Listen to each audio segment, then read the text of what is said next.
আমের আচার দিয়ে কচুর শাক যখনই সময় পাই তখনই রান্না করে খাই। কালকে একটু সময় পেলাম তাই রান্না করে খেলাম। এত মজার হয় কচুর শাকটা, বলে বোঝানো যাবে না। আপনারাও চাইলে রান্না করে খেতে পারবেন খুবই সহজে। কোনো প্রকার গলা চুলকাচুলকির কারণ নেই। আমার মতো রান্না করবেন, গলা চুলকালে আমি দায়ী। এত মজার হবে যে 2-3 প্লেট ভাত শুধু কচুর শাক দিয়েই খেয়ে ফেলতে পারবেন। অনেকেই গলা চুলকানোর ভয়ে কচুর শাক খায় না বা ঠিকমতো রান্না করতে পারে না, যার কারণে খায় না। আমার এই ভিডিওটি তাদের জন্য। আমের আচার দিয়ে তারপরে ভালো করে সিদ্ধ করে রান্না করবেন।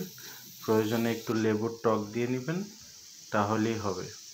দেখতেই পাচ্ছেন আমার রান্না শেষ হয়ে গেছে প্রায়। আপনি আমার পেজে যদি নতুন হয়ে থাকেন, ফলো দিয়ে পাশে থাকবেন, বেল আইকনটি বাজিয়ে দিবেন, নতুন নতুন ভিডিও পেয়ে যাবেন। ধন্যবাদ।